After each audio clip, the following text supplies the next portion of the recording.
Good day to all, and welcome to Digital Dialogues. I'm your host, Steve Marion, and with me today is Jay Frank, the COO for Talking Rock Club. Jay, how are you today, sir?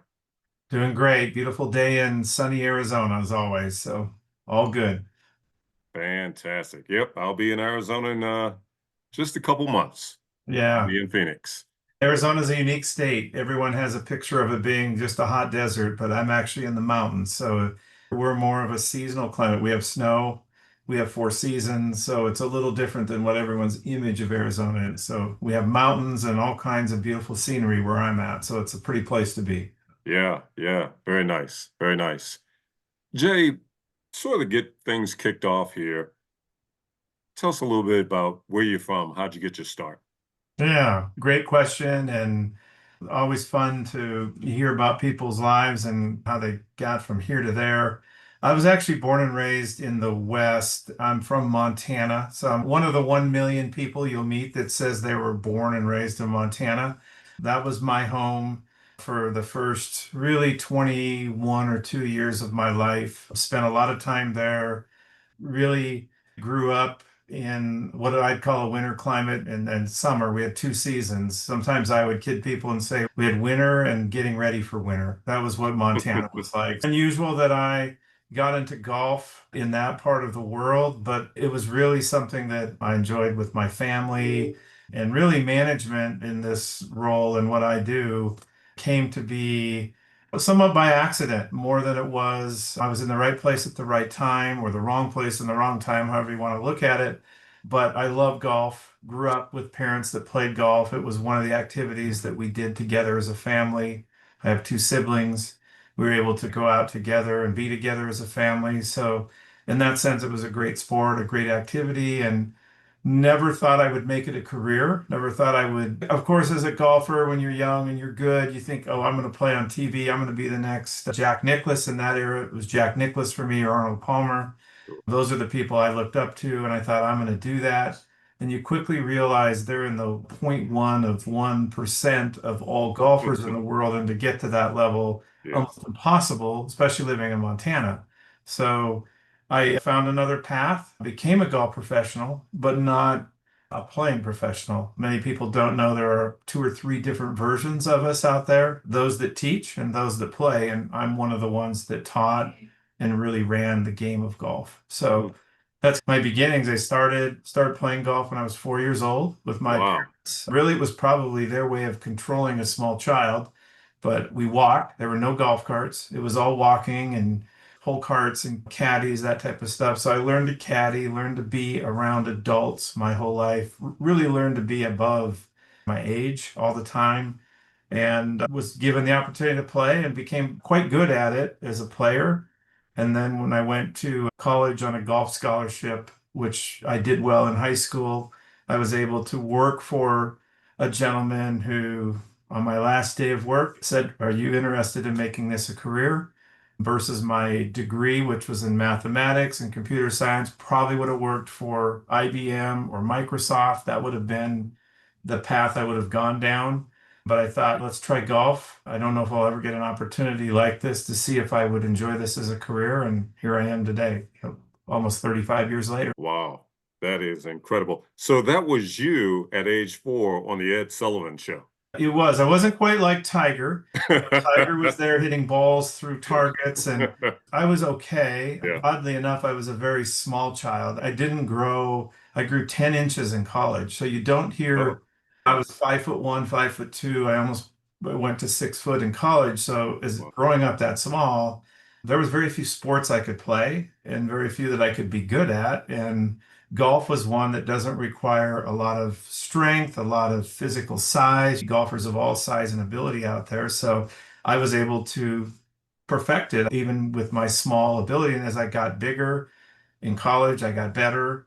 And as a professional, I did play in some competition, not at the Tiger Woods and Hmm. Jack Nicklaus level. It would be what would be the second tier of that league. I did play in some of those events and realized that wasn't my life, wasn't something I wanted to do, live a life of playing and practicing and trying to make it from week to week. And I saw the struggle all these gentlemen were going through just to survive. I thought there's got to be a better way in this industry. I became a golf professional, and like I said, an opportunity presented itself early in my career to be a manager and to really help a whole property. And that was something that I enjoyed and still do to this day. Very nice. Yeah. Great story. So, Jay, what first drew you into the golf and hospitality world more than 35, 36 years ago? And obviously, you played the sport and you were very good at it. So, was it really one of those things where you said, maybe I can't be Tiger Woods or Nicklaus or Palmer, but maybe I can still contribute to the sport another way? Yeah, for sure. Like I said, I did have the opportunity to work for a very good mentor who I thought was one of the best golf professionals in our area at one of the nicest clubs in the college town that I was in, all through college. And I was fortunate enough to work in high school and college at golf courses. So I was able to see all these different departments that make up a club or make up an organization of golf. And there's many of them, many more than what people think about. There's many avenues to get into this career. Some people Hmm. come through hotels and food and beverage. Some people come through golf, like I did, and move their way into management that way. There's some people that come through the agronomy side or maintenance and end up being managers. There's accounting. There are fitness and health and well-being. There's just a lot of different areas that we get involved in. And I was fortunate to work in most of those at a young age, just like every high school kid, get a job, something that I enjoyed. It let me be around golf and play golf and participate in the sport. One of the great perks of being at a golf club is you get to play free golf. And most people know golf can be expensive. Golf can be something that is a challenge. And I encourage everyone starting out that even in high school, if you don't know what you want to do, go work at a golf club because if you have a passion for golf, you're going to get free golf. And that's one of the greatest benefits. And there's so many people at private clubs that you get introduced to that have made it in our world, have been successful in a career somewhere, that I always tell my employees, you may not be a server or a bartender or an outside service attendant or a cart attendant or whatever your role is now forever, but you're going to meet someone along your journey that may open a door up that you will find if you're doing an excellent job and you're a great person, just let you really get into the world. And so that started with some great people. I got a great opportunity to work for a great mentor. And then when I was at my first job all on my own as a head golf professional, I was fortunate, like 3 months in, the manager at that particular club fell ill, felt bad for that particular person, but I was there every day. I was at the club every day, and I went to the board of directors at that time and said, I'm here, use me if I can help you in any way while she's gone. And they put me in the role and I never looked back. So really, I just presented myself as an opportunity to help. And that opened up a door of learning things that I didn't know about. I had to learn a lot because at that time I didn't know anything about food and beverage. I didn't know anything really about health and wellness other than being an athlete. So I had to learn all roles, all other roles that I didn't do. I did everything golf wise, but really hadn't done much in the kind of management of those other departments. So I was willing to learn and it just took off from there to the point where I got recruited by Troon many years before I went to work for them. But because of having to move around the country, that's a requirement with that company or potential requirement. I said, when my children are out of high school, I'll come to work for you. And that literally to the 1 month after they graduated, I was at Wow. the club working for you. And so, when we get to talk about that part of it, what you do in having a passion for it, I love golf. So I love being around it. That was for me the open door. So when I come to work every day, it's not like I'm really working. And Yeah. that's how I feel. And I would hope that for everybody and what they do, what they find is a passion. So, Yeah. No, that is great. And you are certainly very fortunate. yeah. And I consider myself to be that way as well in my career path. You've led at several private clubs. Yeah. What is unique about managing private hospitality environments compared to public-facing operations? Yeah, it's a great question. And I didn't do it at first by any kind of choice. It just happened to be the clubs that first hired me. But as I went through my journey at different clubs, I really sought those types of clubs out after my first one. And when I say that, it's a little more personal. It's also why I sought out Troon, and I can tell you a little bit about that, but because of their philosophy. But at a private club, you have a customer base like you do at any club or any facility that works, but you're seeing a lot of the same people over and over again. So you develop a relationship with the members at a different level than you ever would, say, at a public course where you might see that person once, you may never see that person again. So you're constantly seeing a set of new people. It allows you to provide a different set of services and a different relationship and feel, not only with the members, but with your staff, because you all become kind of an extension of their family. And really, I found that to be most enjoyable for me. Clubs are typically owned and managed by the membership. So the members are self-governing of themselves. So you work hand in hand with the members on their vision.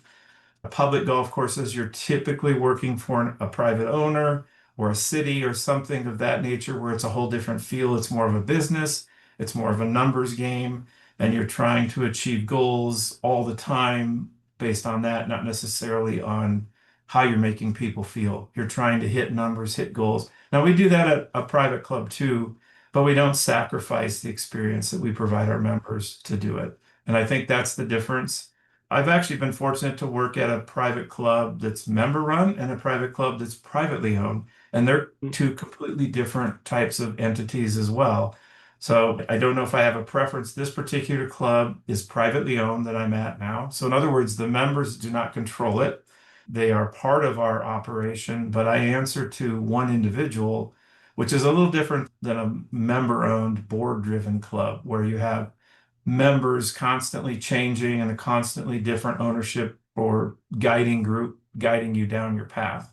Here, I have to go to one person and really make sure that vision matches what the members want. And so I'm the in-between guy, in between the owner and the membership, where before it was me and the membership group. So there's a different layer at this kind of private club. But all good. And for me, it's been a great journey to move up an echelon of types of clubs I've been at. So I've gone from basic private clubs, I would call entry level in the market, something that everyone could afford, to more of luxury private clubs where we might be viewed as a second or third option for someone in a wealth category that's a little different. So there's a lot different about each type of club. Gotcha. Gotcha. Yeah. Now, Jay, how would you say your leadership style has evolved from your days at Spurwing Country Club Yeah. to your current role at Talking Rock? Yeah, it has evolved. So as a leader, if you're in a department, which I started out in one of these seven departments that I explained make up a club, you're primarily focused on that world and that entity of what you do. In my world, it was golf. So I'm managing golf, the operation of golf, the merchandising and the golf shop, the golf tournaments and events. And then I was asked to step into a role there of running the golf operations outside, meaning the maintenance, managing that, because my general manager at that time was a hospitality background in hotels, understood food and beverage, but didn't know where the first tee was, didn't know Mm. where the golf course and how to even talk golf to anyone. So my world evolved from running more specific kind of primary things. And even at my first few clubs, I was all seven of those people. I was the Oh, food and beverage manager, the general manager, the golf professional, the director of golf. I didn't have the budget to have seven different people to lead. So in my journey, I started at that level. So I was a kind of a working role. I knew every role, and then moved into a role where I'm overseeing all of those people. So now I have a management team of 12. 12 people answer to me that run all of those different departments, and we're able to function with a team of 120. So I went from a team of maybe 25 to 30 to now a team of 120, and grown as I've gone, and really had to learn to not be so hands-on, but you're the captain of the ship, not the person in the engine room, not the person in the galley feeding. You have to be the one that makes sure the ship is going the right way. My leadership has changed from being the working part of it to now being the guiding part of it and overseeing that piece of it. So it's a little different. And it was hard at first to get rid of those other hats and just not want to jump in and help with a golf clinic with my golf staff, or not jump into the food and beverage team and really do things there. It's not really what you're there to do. You're there to ensure that everything they're doing is proper and that you're making the corrective changes to make things the way you want it to be and the way the ownership wants it to be. So that's something I've had to learn. Yeah. Earlier, you mentioned Troon. Yeah. So Troon has a vast portfolio. How do you maintain a personalized, community-centric approach while working under a large management company like Yeah. that? Great question. And I went to work for Troon because they're, in my estimation, they're the leader in club management. They're the largest third-party management company. They own very little, which is a surprise that most people would think that they would own all their properties like many other management companies, but they don't. They assist owners. And Hmm. with that assistance, that's something I sought after. When I first learned of Troon, they weren't in the private side. They were not in private clubs. They were primarily a public-facing golf company that offered a private experience at a public level. So their goal when they first launched was to, if you were played public golf anywhere in America at a Troon facility, you were treated like a private club member for a day. That was their plan. That was their goal. And they realized it was so successful that they could actually make private clubs better and help a private club become better. When they approached me with the opportunity to move into their Privé private club division, I thought it was a great opportunity to take all of their tools because they have, when I work for Troon, unlike working on my own, it's like I have an army behind me of guidance to go to when I'm faced with a situation that on my own, I wasn't maybe necessarily always sure what to do. So with Troon, I still do what the ownership here wants, but when there's a tricky situation in front of us, I can go to my management company and lean on them for the experts that they have in that area, whether it's agronomy, we're having something going on the golf course, or we're needing equipment, and they have a purchasing program that allows us discounts. There are just aspects that brought a lot more to bear for a private club when you're with them than when you're not with them. So to work with Troon, whether you're an employee or to work with Troon if you're an owner of a club, you have the backing of what they provided. I always tell people it's like having another GM behind me, helping me guide me through my way, because I have a leader above me that helps guide me. And then there are people that help guide all of my department managers. They have someone they can go to when they have a question. Or how do we change the tipping policy? How do we change this policy or that policy in our club? What's the best practice? So we have a machine that has those answers, so, and gives us the best guidance to make our club better. So for me, Troon was the logic next step from being on my own to go to work for something that would help me help a club become better. And what I found was that I became the expert at the Troon clubs. And what I also realized is most people seek Troon out or seek management companies out when they're struggling on their own. They're not maybe doing some little things right. Maybe they haven't made the right hires. Maybe they need some capital infusion and they're in a market that's very volatile. So Troon can come in and help put a game plan together for that club to be successful. And so I got involved in a lot of those kinds of projects early on, not only outside of Troon, but really within Troon over the last 10 years. I've really developed that as my identity of really helping clubs rebuild. Because if we're not doing things to get better and improve our capital assets that we have, we're falling behind what's out there in the industry, and it becomes less attractive for new members to come on board and harder to keep members if you're not getting better. Okay. So what would you say, Jay, was maybe one of the operational challenges that you faced in club management, and how did you overcome it? Yeah, honestly, my most difficult challenge was my very first Troon Club. And I went to Ohio, which I'm a Western guy from Montana and Idaho. Those were my two big states. And I spent Mhm. most of my life there. And I moved to Ohio, and I really knew nothing about the Midwest, the Midwestern area. I had not been in a city that size. Columbus, Ohio was very big, 19 private clubs, very big competition for members. And when I arrived, you had a picture painted of this club's status and where it was at in the market. And the picture was not painted, it was actually far worse than what the picture was painted. So when I got in, there was a lot of turmoil and turbulence and trouble in the sense of there was a bank loan being called due, there was a redo of the clubhouse without enough proper funding, there was need to rework the golf course. All these things were happening right when I arrived. And so that challenge, I tell people, if you can imagine hopping on an airplane at 40,000 feet. That's where you jump on it. And the wing was loose and the engine was out on the right side and the rudder wasn't working. And you had to try and figure a way to land that plane Mm. and fix it and take off again. That's what it was like jumping in at that time in that club because I didn't know there was so many things on so many different aspects that needed to be repaired and fixed. And we were in a competitive market. So everyone had options. So they could just leave our club and go to any other club that was already perfect. And that club was one of the best clubs in the history of that city for many years. And things caught up to it that they didn't foresee. And the markets changed. And I went there in 2013. So it was 4 or 5 years after the economic collapse. And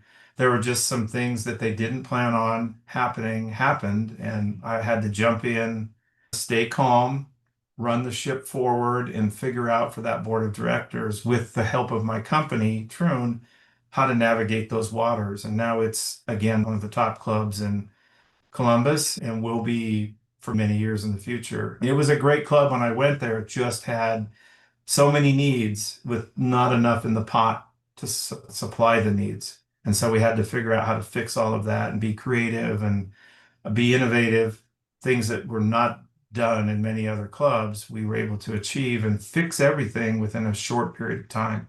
I spent my entire 6 years there renovating something.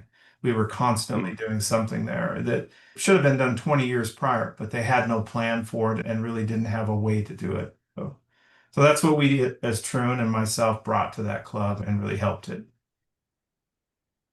I made one, I guess, decision about who you are partially, and being a math and computer science major, I'm sure you're Yeah.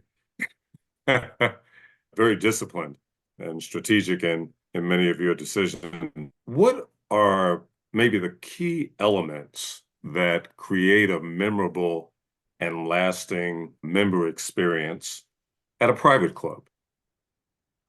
Yeah, great question. And it's something that we all work on every day. It's a personal touch. Like I said, if you are functioning at the highest level, when a member walks into any space, any part of the club, they feel like they're walking into their own home. And that's Mm. what I try to drive through to my team when they come into the lounge or the bar, they come into the restaurant, they come into the golf shop, they're in fitness, they're in wherever they're at.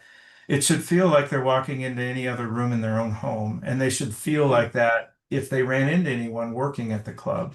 There are many businesses that do very similar things in that mindset. Think of Disney when you go in. If you've ever been to Augusta National, which is one of the best, the Masters, one of the biggest venues in America, Yeah. they make you feel like you're special. This is a very special place, and they want your experience to be the best thing that you could possibly be doing that day. And that's the mindset that I try to bring to my team and to the members at a private club. We don't always achieve it, but it's a goal that I have and it's a vision that I have and it's the way I would want to feel. I kind of lead my people by example. So I treat people the way I want to be treated.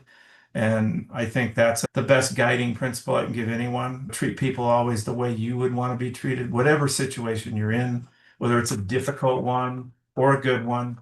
always be humble and be kind and use that mindset. So we have that approach with everything we do. So private club is a little different beast. It's not about numbers, it's not about dollars and cents. It's about experience, it's about Mhm. quality, it's about how much time they're giving us and what we're doing with that time and making it very enjoyable. So when they walk in, I always tell my people the first person they meet and the last person they meet are the most important people that we have at the club. And that's usually, if somebody's coming to play golf, that's the outside attendant that meets you at the bag drop. If they're eating in the restaurant, that's the server or the host that says goodbye, or the valet when they leave. People that are in such roles that they may seem meaningless to a manager are the most important, the most critical ones to. Mhm. So it's not the food and beverage manager or the director of golf. It's usually his team that makes the experience the best that it can be. So that's how we work in our industry. That's great. It actually makes me harken back to an experience that I had some 15, 16 years ago where I was in Austin, Texas, and there was a restaurant there called Juan and a Million. All right. And the owner of the restaurant, he works the register. When you come in, he shakes your hand. When you leave, he shakes your hand. The food is great. Yeah. It's one of those places aesthetically is nothing that's going to blow your mind, but But the it was memorable. You experience, remember that. Yeah. yes, never forget it. Never forget it. Recently, you mentioned your team getting creative with offerings. Can you share an example that reflects innovation, I guess, in club services? Yeah, I think we all experienced some level of pain in the last 4 or 5 years with COVID for sure. And I think every state was different, every area was different. It was very unique for Arizona. Arizona, we were one of the last states to really feel COVID. And Mhm. my club is made up of 14 to 1,500 members. And the uniqueness about my club is all of their families are also members of our club by how our membership is set up. In other words, if mother and father were here, all of the children of that parents and their immediate children are also all members. We're very near California. We have quite a few people in California. And of course, everyone knows California has some of the strictest laws in the world. And during that time frame, they shut everything down, locked everything down, where we followed laws, but we stayed open and we tried to make it an opposite. So my team during that time was able to really get innovative. We actually did more business in food and beverage by probably 250% over any year prior during COVID when most places were shut down. In fact, I even had a food vendor, I think it was Cisco, a major food vendor. And Prescott's a small community, 90 to 100,000. That's where I live. They told me that it was because of us during that time was the only reason they were sending a truck up. We were 90% of their volume every week came to our club, and normally they would be servicing the whole community, which all shut down and Yeah. followed that protocol. We just did everything outdoors. So one of the beautiful things about a golf club is we have 100 acres of turf, and we were able to do distancing and parties and events for 1,000 people outside and not have anyone near anyone. And so we just achieve things on outbound outdoors, grab and go areas where members weren't in contact with the staff. We delivered food to homes when everyone panicked at the grocery stores. We did home delivery. Again, we brought all this food in, brought it right to the member's door. We just made them again feel like, hey, someone's taking care of my parents or my grandparents, or it's what we made them feel. So we just got creative. My team was able to come up with a new idea every week. That's one of the things I always encourage them. Hey, I don't have the answers. I don't have all of them. If you have a great idea, let's run with it and let's put it out there and let's do it. So we served tacos in the parking lot. We did outbound pizzas where we didn't really have a pizza kitchen at that time. Now we have a state-of-the-art pizza kitchen because of Wow. that. So one of our renovations was to add that being 20 miles out of town. So we've learned and we've adapted and we've added over 400 seats outside. So should anything ever like that happen again, or we ever get put in a position to be limited, we can serve the volume and the growth of members we saw during that. We got very creative during COVID, and I think a lot of people did, but here it was because of my team, because of my leaders and my group coming up with great ideas. We were able to still do everything we did, and people came here. We went from 1,500 members to probably over 4,000 residents inside the gates during that first year of COVID. So it was crazy. Think of your volume tripling or quadrupling just because they could live a life a little more normal here and play golf and do the things they wanted to do. And we kept them safe. And we had no cases of COVID inside of our property during all of that. So it was quite an experience for people. So that was probably our biggest feather in our cap. Our owners loved it. They saw our club, what it could be. They were willing to reinvest in those outdoor spaces and make them better, make them more beautiful, put fire pits and all types of things that we now have because of that time and because of what we did. Yeah, that sounds like a pretty sizable feather. Yeah, quite unique. Yeah. And I don't take credit for it all. Like I said, I'm the head of the ship. I just remember that first day when we learned that our owner said we've got to shut down for a week. I remember sitting my team down in a circle 6 feet apart because we didn't know what we were dealing with. We sat in a big room Yeah. and I said, all right, I want you to all go home this week and think about everything you do and how we can do it 180 degrees different than what you do today to still have people enjoy it. And how can we transform what we do in a way that's safe, in a way that we can still do it instead of taking the mindset of we're just going to stay closed and lay everyone off. Let's find a way to keep everyone busy and keep everyone active and keep all of our employees here working. So we didn't let anyone go. We didn't lay anyone off. We didn't do any of that happened during that time. Yeah. So it was really good. It was good for the team. I think they all felt a sense of accomplishment and what they achieved. And now that's our new standard. What we are doing outside and in these spaces, we still do today. We didn't change. We didn't go back. We still serve dinner inside, but you can sit in any of these new spaces. So someone that may be a little fearful of being around something, whatever their mindset is, there's a space for them at our club. Wow. That actually dovetails into my next question because it sounds like you have a great staff. Yeah. And staff retention and morale are vital in hospitality, as it is in most industries, of course. But how do you cultivate the resilience and motivation that you talk about in your team?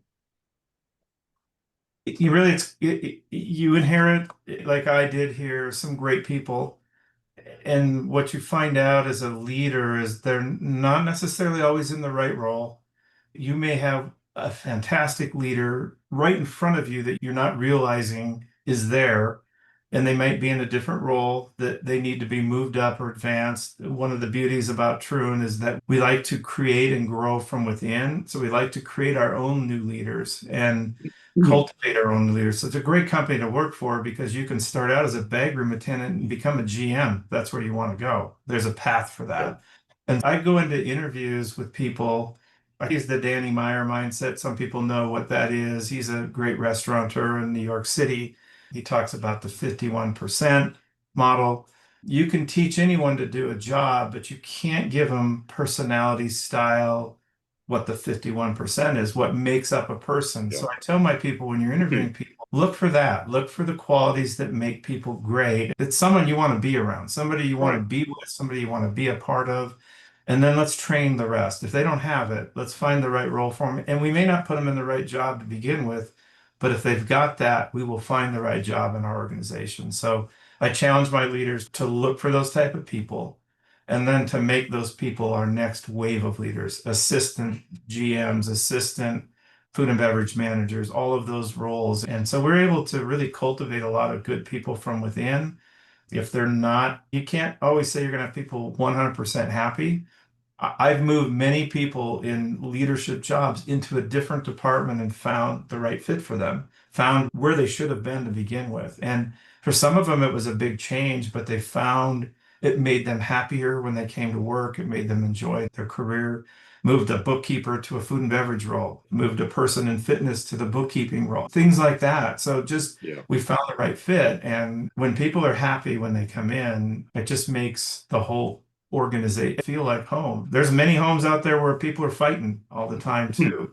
I don't want that kind of home when members come in, nor do my people that work for me. So we just try to find the best fit. And there are times we have to eliminate people from our organization if they're just not finding the fit or fitting our ideal model.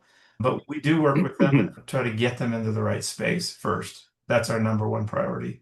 And when someone tells me they're leaving for a career, I'm super happy for them. I'm not disappointed that I'm losing somebody great. I'm happy that we made them into something that they want to be. And that's the mindset I take with all my people. If they are moving on to be GMs and running hotels and doing things, we've trained them well and we've made them. Now our world is getting out to the rest of the world. So that's the mindset I take as a leader here. And that's how I try to lead. Yeah, that's great. Definitely some great pearls of wisdom, I think, for anyone watching this podcast. I think they'll be able to get a great deal from that. Yeah, in the private world, you have boards and you have club presidents, and I've had some great ones, and I've had some that I would consider not great. But I had one that was probably my most challenging that gave me one thought that I try to live my day every day by, and I try to have my team follow it. And that is, we need to be better tomorrow than we were today. Yes. And I tell that to them. And if we're not, then we're going backwards or we're staying the same. We're probably going to go backwards. So I just tell them all, try to make your day here better than it was yesterday. Every day, live that way and do what you do better than you did yesterday will be phenomenal at the end of a year.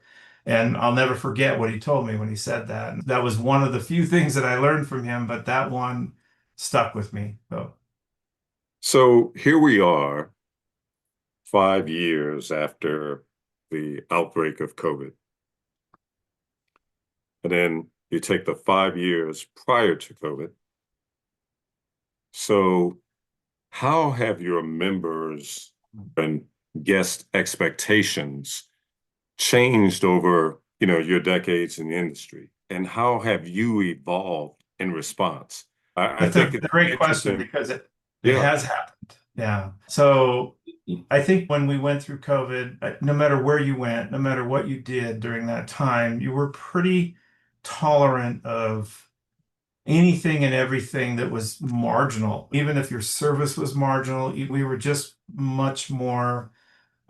In some regards, I feel if we could always keep a mindset of being humble and kind no matter what's happening because you don't know what the person on the other side's dealing with, what's going on. I feel like that was the easy world to live in. You really couldn't make too many mistakes. If you were doing anything, it was better than nothing. And I think people appreciated that. When you came out of COVID and we started to go back and we had to change policies back, you can't ride two people in two separate carts, which was something we allowed. Now we got to go back to two in a cart, or something that we may have allowed them to do during COVID. Now we don't. You had a little bit of a honeymoon period there. I call it that. I call that the same thing when a new hire comes on board. You have about a 6 to 12 month period where they'll tolerate any mistake you make, and then it gets a little more challenging for you if you continue to make it. But we were given that honeymoon period, and then the expectations just went up. The members, what really happened after COVID, and we all experienced this, we were paying 30 or 40 or 50% more than we did for everything, for groceries, for labor, for all of the things that caused our members' dues to go up, maybe double from what they paid before that. And what happens when that happens, their expectations go up. And so it was a challenge to meet their expected expectations, even though we really weren't getting any more revenue to do it or being able to put any more bodies in. It just meant we had to do the right things as personnel and be attentive and assertive with our members every step of the way. So it put a lot more challenge to each role and making sure they were executing perfectly. So I would say we could get away with some things during the COVID era, during the non-COVID era, and that made my job a little harder. We had to watch everything very closely to make sure it was perfect all the time because we would get called on it with them paying twice as much as they were. Those are the kinds of things that happened, and it means we have to make the right hires, have the right people, have the right training, have all the right steps. So that was one thing that kind of came out of the COVID piece. And fortunately, we've had a job posting somewhere in our club every year since COVID. It's still very difficult to find people in all these roles. At a great club like the one I'm at, Yeah.